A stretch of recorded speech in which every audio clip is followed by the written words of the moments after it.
Nós começaremos então neste nosso encontro que fala sobre como criar a realidade com o poder mental, com um primeiro slide que, esquecidos que somos da nossa origem espiritual, descremos no potencial de ser a centelha divina.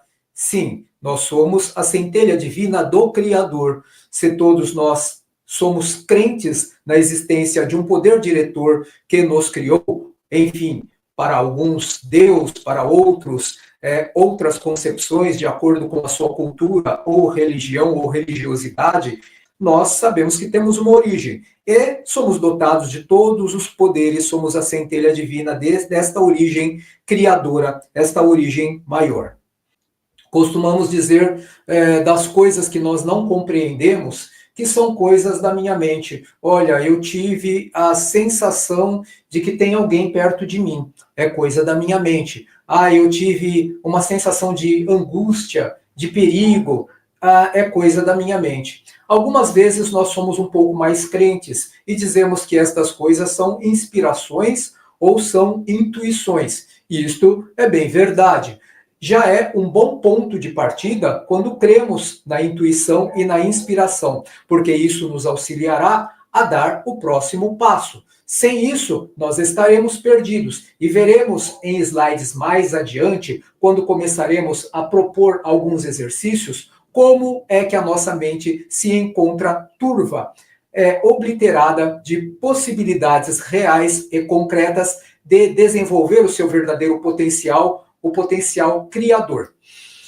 Continuando então, que, entretanto, essa frase não está de todo equivocada. Que frase? A frase em que nos acostumamos a dizer é coisa da minha mente. Então, esta frase, ela não está de todo equivocada. Por quê? Porque, através da ação mental, criamos incessantemente, eu quero dizer, sem intervalos, coisas e formas, seja no plano consciente ou inconsciente. Então, nós estamos a criar incessantemente, sem intervalos, sem parar de pensar, sem parar de criar coisas e formas a todo instante, seja no plano consciente ou seja no plano inconsciente. Quando nós dissemos que criamos coisas e formas incessantemente, essa é a mais pura, não vou dizer verdade, mas realidade. Nós sabemos disso. Nós sabemos que, assim como o respirar, para a máquina biológica, pensar é algo intrínseco ao espírito humano. Nós não conseguimos parar de respirar, senão a máquina biológica cessa o seu funcionamento. E não conseguimos parar de pensar, porque se deixássemos de pensar, logo não existiríamos. Mas dentro da bela e que nos favorece concepção da imortalidade, nós não pararemos de pensar nunca mais, porque uma vez criados, somos imortalizados, somos imortais. E esta é uma atividade que carregamos ou carregaremos, quer gostemos, quer não gostemos. Mas é bom gostar, porque é através do pensamento que nós realizamos aquilo que nos apraz, aquilo que nos satisfaz. Num determinado momento de nossa vida, as realizações não são as mais profícuas, ou seja, aquelas que nos levarão ao nosso real objetivo, que é de sermos felizes, pois estamos numa fase de aprendizado. Então, os nossos pensamentos, às vezes, ou muitas vezes, são distorcidos e nos desfavorecem neste empreendimento em busca da felicidade. E é por isso que se torna de curial importância que nós nos adestremos psiquicamente para que assim consigamos atingir o propósito de todos nós. Temos um propósito em comum. Quem, afinal de contas, não quer ser feliz? Mas a felicidade é algo também que tem um condão de mérito. É o princípio da meritocracia. Nós só conseguiremos ser felizes se, afinal de contas, trabalharmos para isso. E a pergunta é: como trabalhar para a felicidade? O primeiro e fundamental aspecto é trabalhar ou educar o campo mental, descobrir o seu potencial e assim utilizá-lo como ferramenta útil para alavancar este nosso trabalho em busca da felicidade. E incluímos nisso as ideias concebidas que também surgem do plano mental pré-consciente, espontânea ou deliberadamente, em resposta a uma necessidade premente, conhecidas como insight ou intuição. Isto significa exatamente que, queiramos ou não queiramos, estamos a pensar. No campo consciente, nós pensamos de forma deliberada.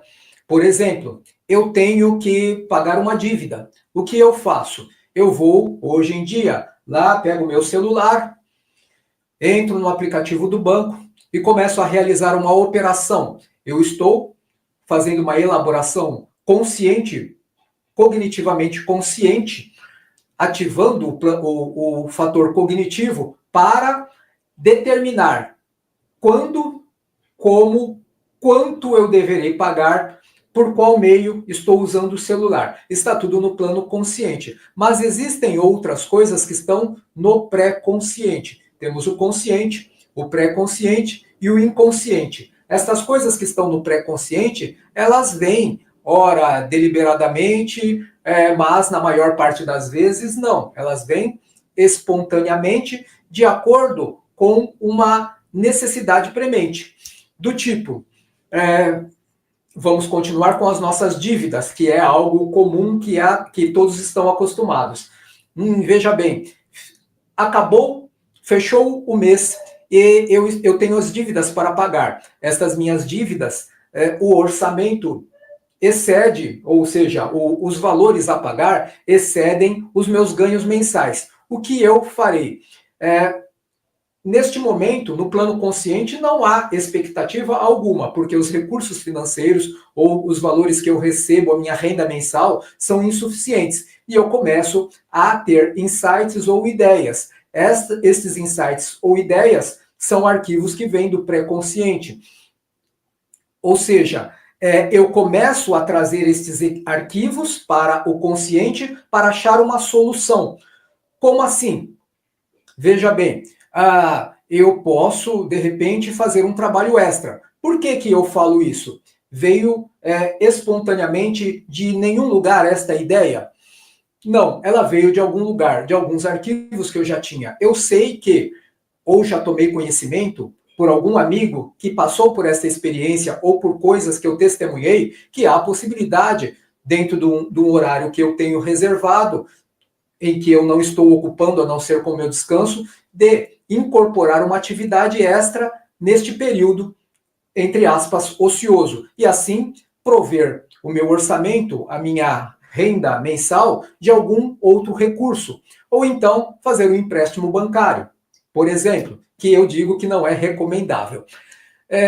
Esses insights ou ideias, eles não estão lá no consciente, porque eu não estou trabalhando com isso, está lá no pré-consciente em algum lugar, esperando o melhor momento para que eu possa utilizar destes recursos mentais.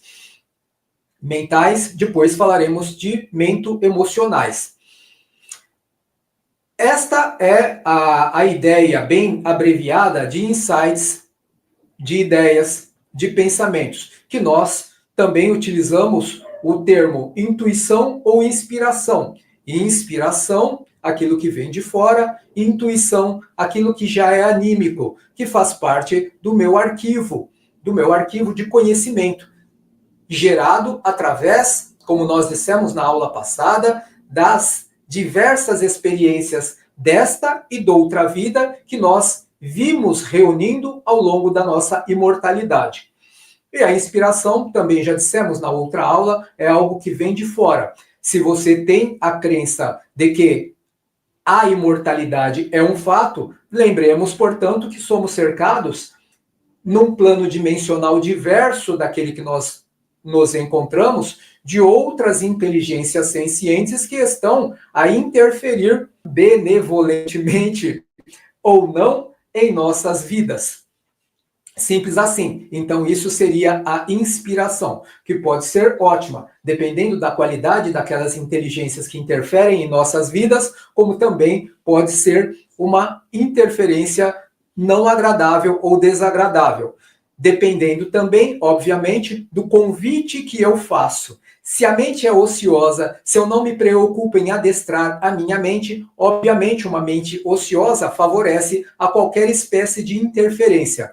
Do contrário, uma mente ativa, bem adestrada, só favorece as interferências que são convenientes ao meu propósito de crescimento e de felicidade.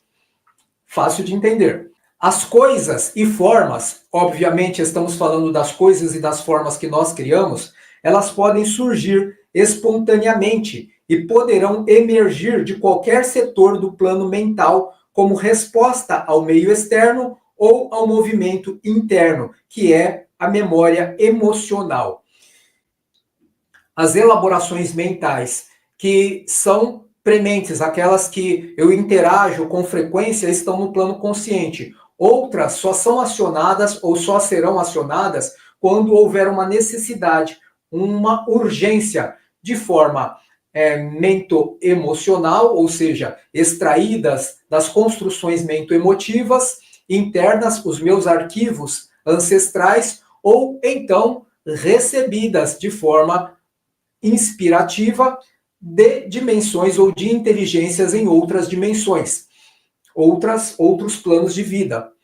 Da vida, obviamente, da vida imortal, que é uma coisa só. A vida é uma coisa só, mas nós estamos interagindo em diversos planos, em diversos momentos. Então, estes fatores, essas criações podem vir do consciente, podem vir do pré-consciente, que foi o que acabamos de falar, mas também poderão vir do inconsciente. Nesta semana, nós demos um exemplo. Dissemos para uma pessoa: você sabe amarrar os seus sapatos? E, obviamente, ela disse que sim. E eu disse: ótimo. Então, me ensine com palavras, não com gestos, mas com palavras, como você faz para amarrar um sapato. Ou como eu poderia fazer para amarrar um sapato. E esta pessoa começou a explicar e, obviamente, ela teve que gesticular. Os gestos não definirão para aquele que assiste como se faz, porque é necessário que se faça na prática para que haja, na teoria e na prática, um entendimento, um vislumbramento integral do processo e assim eu entenda. E é muito difícil para aquele que quer ensinar apenas verbalizando como se faz a amarração de um calçado. Obviamente, a pessoa não irá conseguir. Por quê? Porque aquela informação é de domínio próprio, já está no plano inconsciente. E, portanto, quando há necessidade de manifestação, ela faz sem pensar. Faz automaticamente, assistindo a TV, tomando um café com uma mão, dando um tempinho e depois continuando a amarração, conversando com outra pessoa e, num piscar de olhos, quando ela percebe, está feito. Se perguntar para ela como ela fez, ela terá que repetir manualmente todos os passos, porque ela não conseguirá explicar. É um processo de automatismo e o que nós queremos dizer com isso é que muitas das nossas ações ou dos nossos comportamentos, isso nós já cansamos de explicar na aula anterior, são comportamentos automáticos em que o inconsciente rege as nossas ações. Neste caso, neste exemplo da amarração do calçado, foi o inconsciente que determinou o processo, a velocidade, o ritmo e a eficácia ou eficiência daquela amarração. Mas isso nos é útil. Agora a pergunta é: quantas coisas que não nos são úteis acontecem sob a regência do inconsciente? E é por isso, mais uma vez, que eu reforço a importância desta aula. Não só no aspecto de crescimento consciencial, mas também de constrição dos aspectos que nos são nocivos, que são regidos pelo inconsciente. É que a mente não treinada é como um cavalo mal dirigido, não cumpre o papel de transporte e ainda cria o caos. Quando, de repente, nós vimos um cavalo em desabalada carreira, trafegando pela estrada, é obviamente que é o comportamento natural do cavalo, em tendo liberdade ou em se assustando, ele vai sair em desabalada carreira. Mas o que acontece? Ele não tem um condutor, ele simplesmente segue um caminho instintivamente, e aquele que estiver diante de si, ele vai atropelar. Ele não vai conceber a possibilidade de se machucar, de ter algum prejuízo, porque ele é irascível, é um animal que não pensa como nós pensamos, e desta forma, ele vai acabar ou machucando ou se machucando. E a nossa mente não pode ter um comportamento desta natureza. Ela deve ser educada para que ela nos traga o resultado melhor possível. Como eu vou praticar o Reiki sem o adestramento da ferramenta principal, que é a mente? Você pode dizer para mim, agora, neste momento, o seguinte: ora, mas a ferramenta principal do Reiki é as mãos, não é a mente.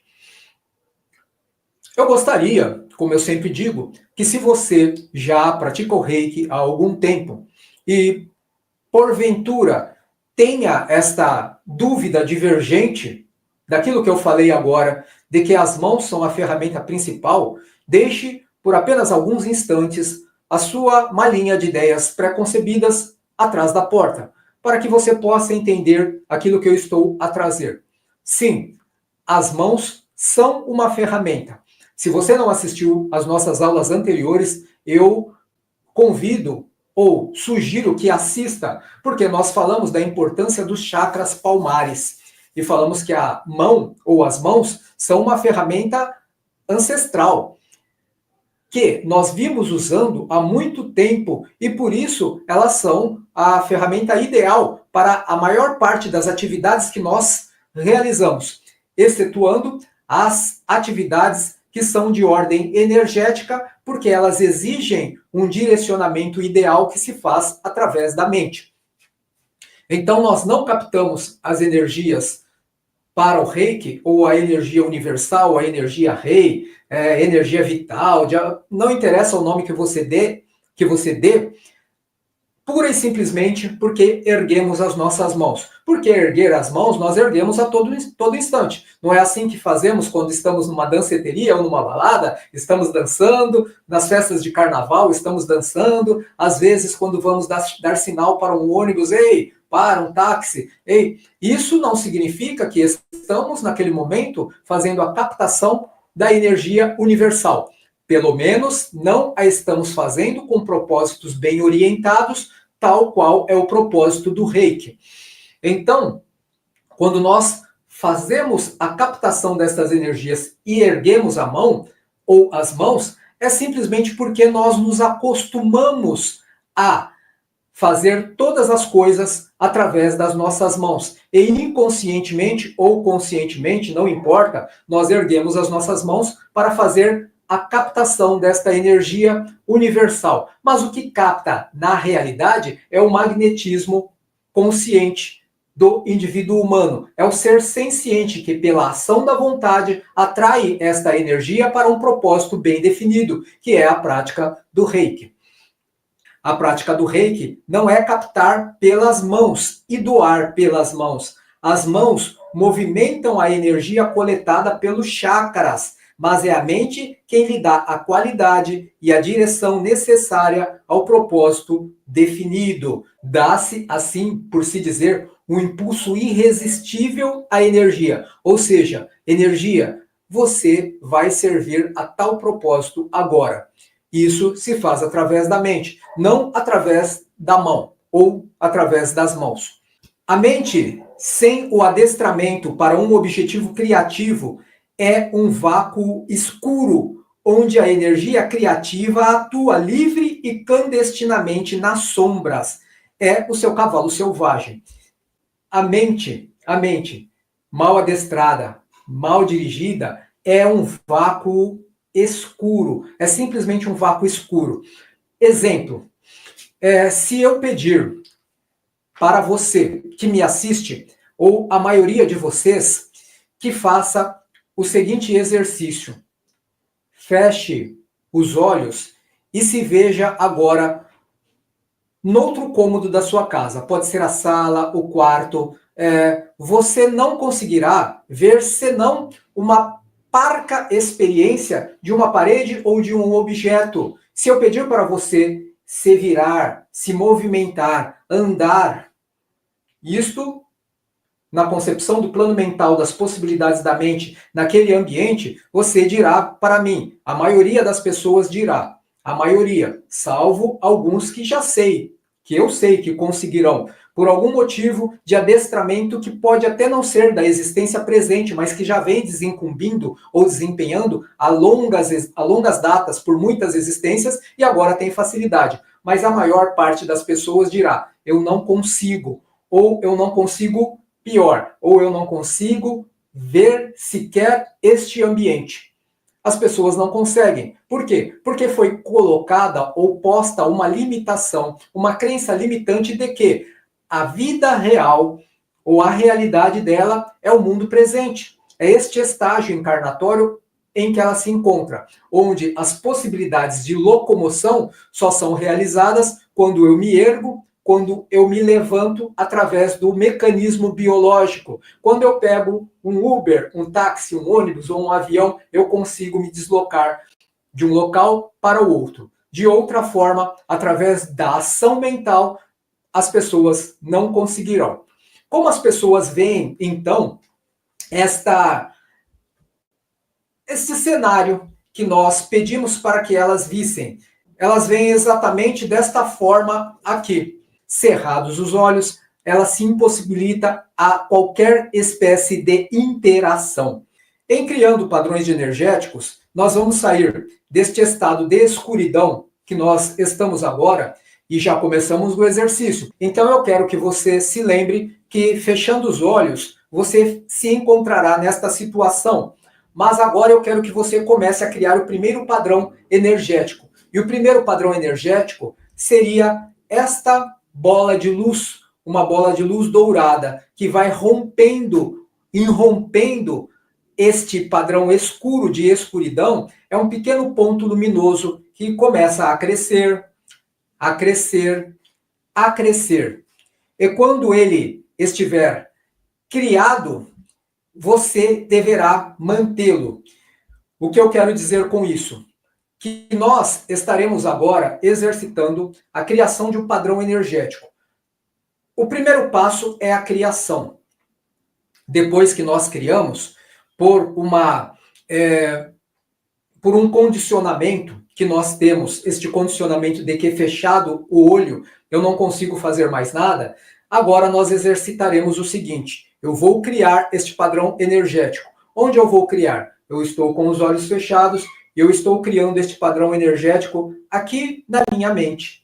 Ele é criado aqui. O segundo passo é consolidar este padrão energético. Por quê? É muito simples, pela falta de exercitação em meditação, que nós criemos algo. Ah, consegui, mas imediatamente eu não consigo mantê-lo. Então, o meu segundo exercício, dentro deste, ou sub-exercício, dentro deste exercício, será, a partir do momento que eu criei este pequeno ponto de energia dourada, este ponto de energia dourada começará a se expandir e tomando ou ocupando o espaço escuro que antes havia pela minha crença limitante. Eu criei este padrão energético dourado, eu vou sustentá-lo para que ele se expanda e vou consolidá-lo aí aonde? Eu vou abrir os meus olhos, tá? Isso eu estou falando, mas você vai demorar o tempo que for necessário para sustentar na sua mente e consolidar esse padrão energético, essa bola de luz dourada, este fluxo de luz na palma da sua mão. Agora você estará com os olhos abertos e você verá o mesmo padrão que foi criado em sua mente aqui em sua mão.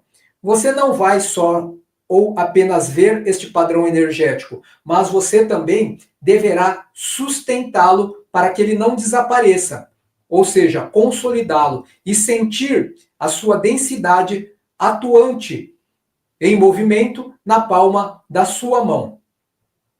Quando você conseguir isso, demorará um pouquinho, nós vamos então para a próxima parte desta nossa criação, que é o seguinte. Uma vez que nós criamos então este padrão energético, esta bola de luz, pequena bola de luz, e ela vai diretamente para a nossa mão, nós teremos que dar potência para que isso não se dilua.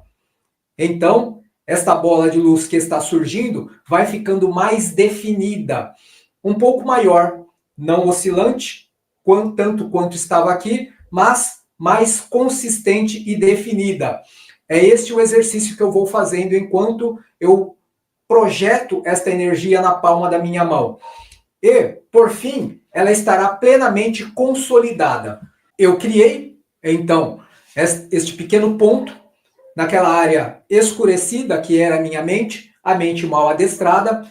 Eu fiz a sustentação para que ela tomasse uma proporção maior, depositei na palma da minha mão e passei a consolidar, ou seja, fazer com que aquela forma oscilante se robustecesse, ficasse, além de robusta, ficasse consolidada o suficiente para não se diluir até que eu determine este momento. E para isso é necessário que eu sinta a movimentação na minha mão enquanto eu vejo esta bola de luz consolidada em minha mão. Então são 4 etapas que nós vamos seguir. Falamos de 2, que é a criação, a consolidação.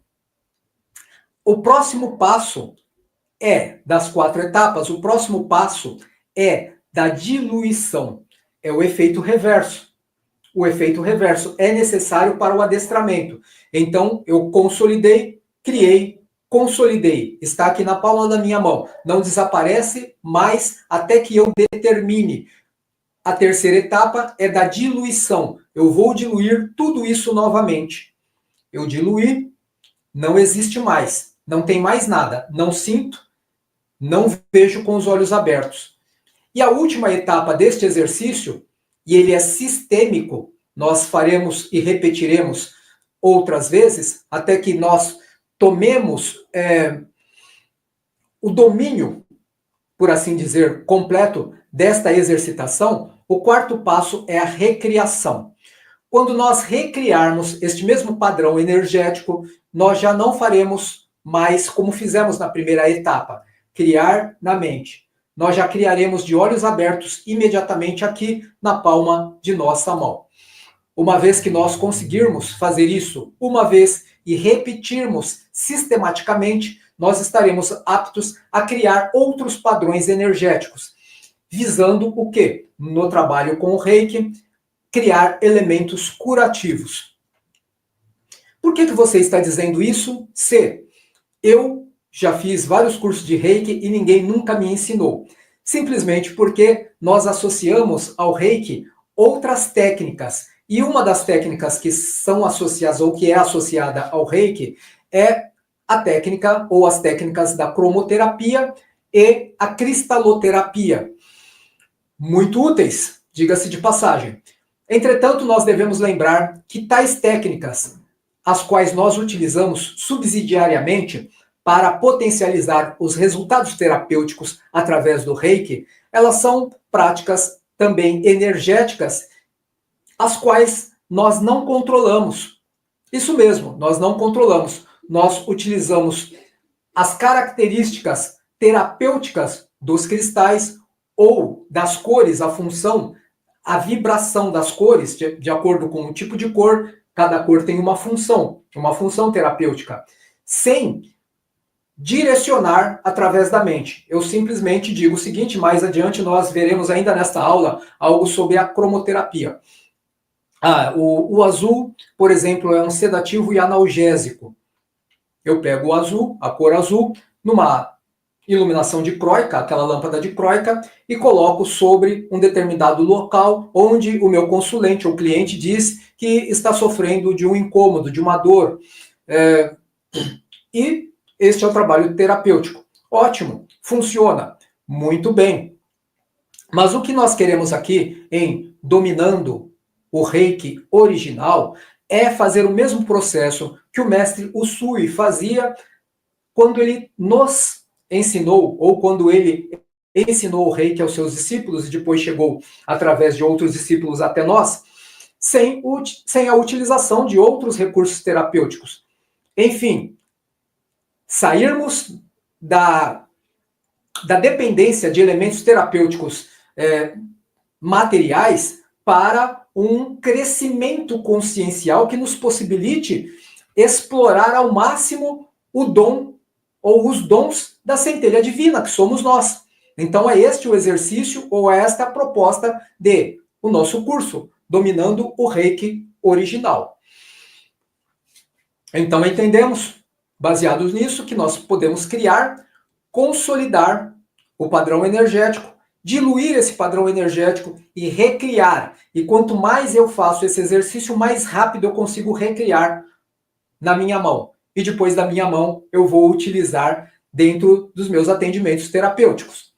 Uma vez que eu entendo que eu posso criar um padrão energético, eu começo a dar outras qualidades a este padrão de energia.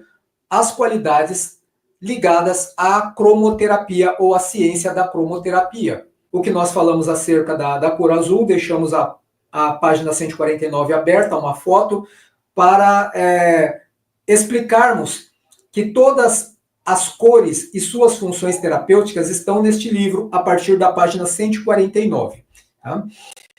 A outra questão bastante interessante, que poucas pessoas usam e muitos conhecem, mas poucos usam, é sobre a água solarizada. A água solarizada, ela está lá na página 153 do mesmo livro, de nossa autoria, livro Vida Desperta com Reiki. E lá nós explicamos como deve ser esse processo. Mas não é sobre a água solarizada que vocês conhecem que eu quero falar. Eu quero propor um outro exercício, que é criar no plano mental um padrão energético na cor azul. Como falamos da cor azul, nós criaremos agora, no plano mental, um padrão energético na cor azul. Esse padrão energético na cor azul, ele é equilibrador. Isso está lá na página 149. Ele é equilibrador, é regenerador celular, ele é sedativo e analgésico. E também lá naquela página existe quais são as áreas de vibração, ou seja, as áreas que ele deve ser utilizado e para quais circunstâncias ou situações ou problemáticas orgânicas ele pode ser utilizado com bom aproveitamento. Então, uma vez que nós criamos no plano mental esse padrão na cor azul e já aprendemos a criar um padrão energético, agora nós vamos qualificá-lo na cor azul, nós vamos movimentar este padrão até a palma da mão. É praticamente, basicamente, o mesmo processo anterior. Eu vou criar no plano mental, vou movimentar para a palma das minhas mãos, dentro daquelas 4 etapas.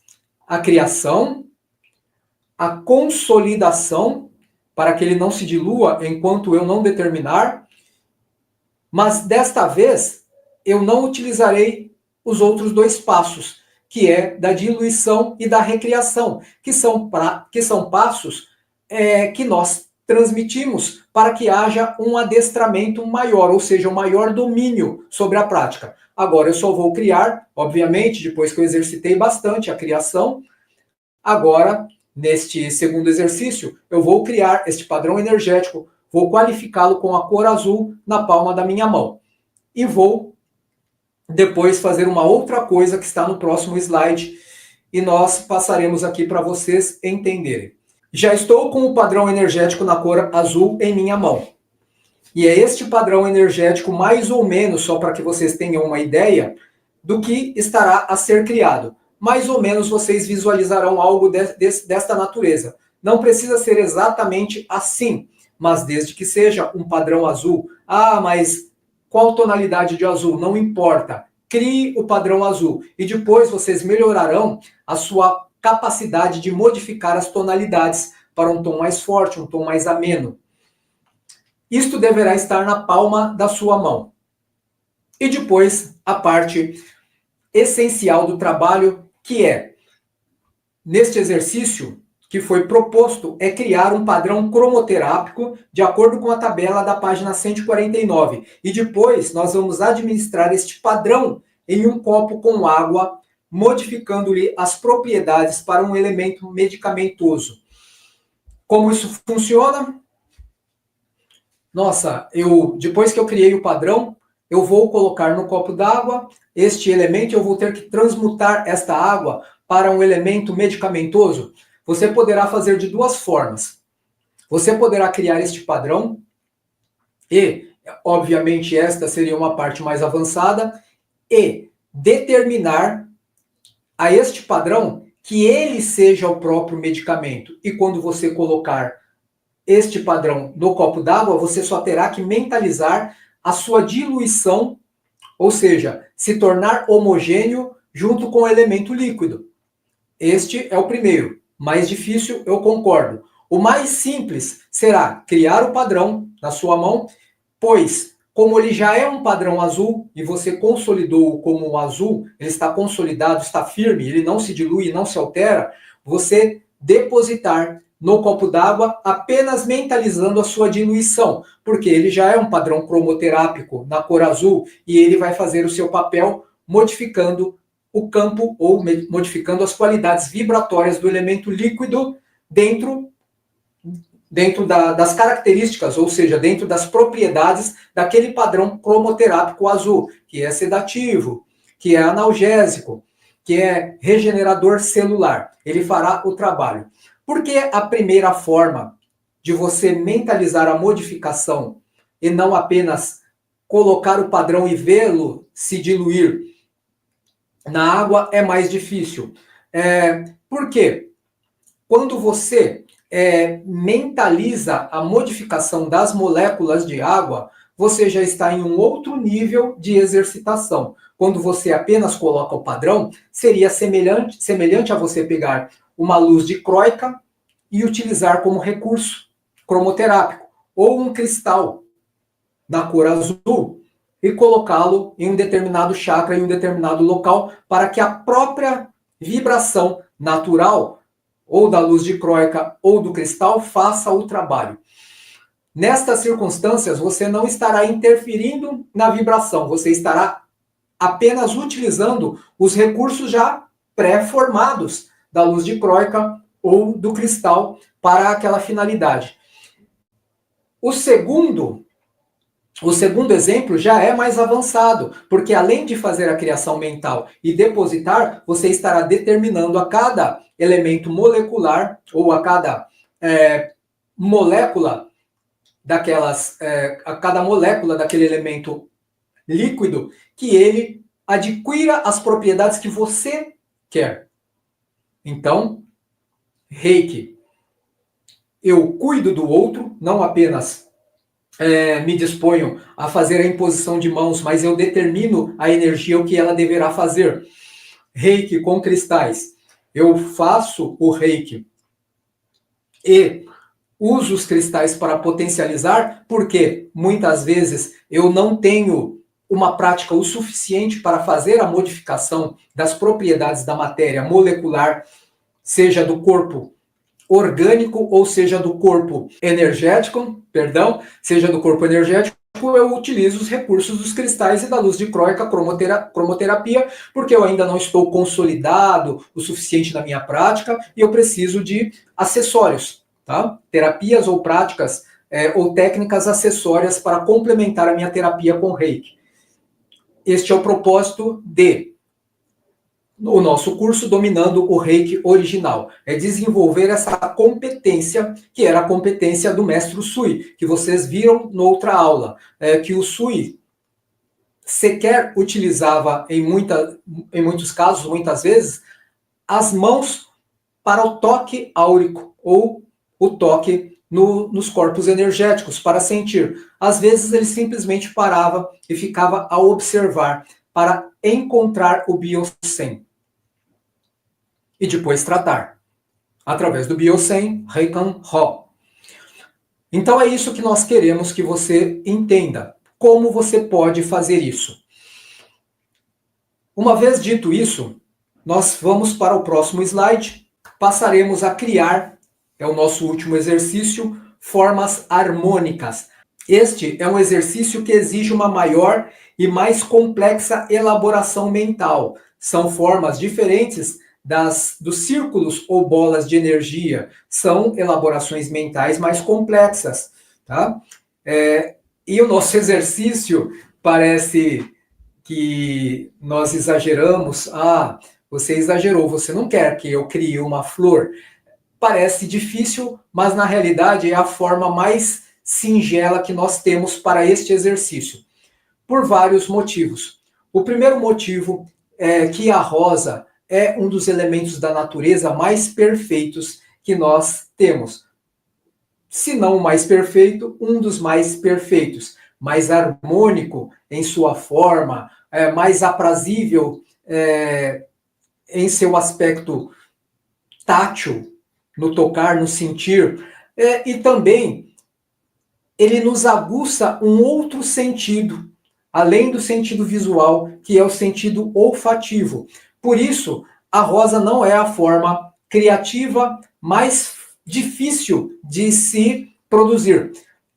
Talvez ela seja mais fácil, porque ela já faz detença no nosso campo mental, mento-emocional, na realidade, que está lá nos refolhos da alma, lá no inconsciente, às vezes pululando para o pré-consciente e poucas vezes no consciente, já está lá bem consolidado o que é a rosa, o que ela traz. Eu não preciso encostar uma rosa perto do meu nariz para me lembrar do seu aroma. Eu consigo lembrar do aroma mesmo sem ter uma rosa em mãos. Então está fácil, entre aspas, obviamente tudo requer exercitação de fazermos esse trabalho. Então vamos lá entender esse trabalho um pouquinho.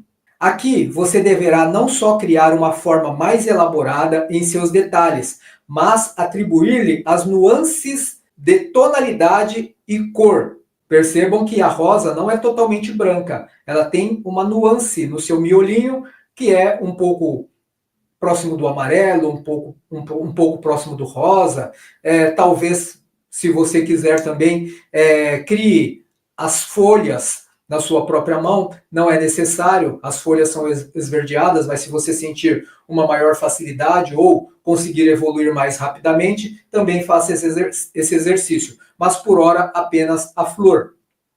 Então você deverá, além da criação da forma bem elaborada, com todos os seus detalhes, as pétalas, também atribuir-lhe as nuances de tonalidade e cor e imprimir-lhe o aroma característico. Ou seja, utilize a memória, a sua memória olfativa e crie este aroma, este perfume característico enquanto está criando a forma e sinta este aroma desta flor em sua própria mão. Eu desejo que você tenha uma boa vida. Até o nosso próximo encontro.